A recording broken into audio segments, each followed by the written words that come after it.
L'autoroute Y4 a été conçue autour d'un objectif fondamental: séparer le trafic de transit, les poids lourds se dirigeant vers le port autonome d'Abidjan, du trafic urbain, les véhicules des habitants.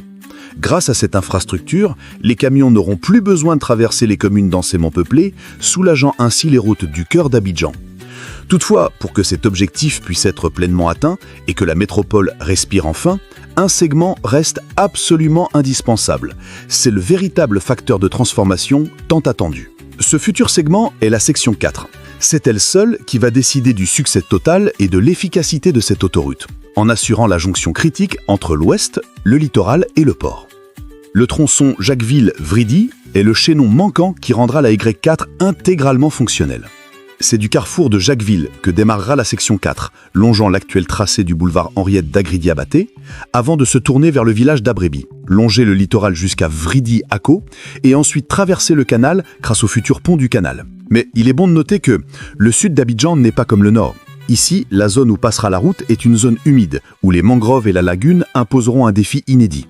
Imaginez une autoroute qui contourne Yopougon par le sud.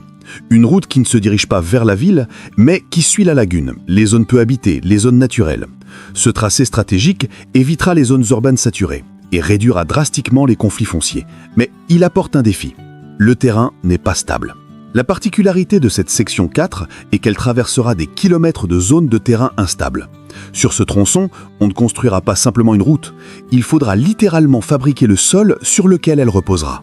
À l'image du projet audacieux en cours actuellement au Nigeria, l'autoroute côtière de 750 km entre Lagos et Calabar, sur un tracé auparavant jugé inconstructible, la méthode sera extrême. Pieux géants, remblayement massif et drainage permanent. Chaque mètre carré nécessitera une expertise géotechnique de pointe. Le vrai challenge ne sera pas la voie de circulation. Le vrai challenge sera la fondation. Sans une consolidation structurelle de premier ordre, ce terrain littoral ne supporterait pas le poids d'une autoroute. Ce prix de l'ingénierie moderne se manifestera par un coût et une durée de construction plus élevée.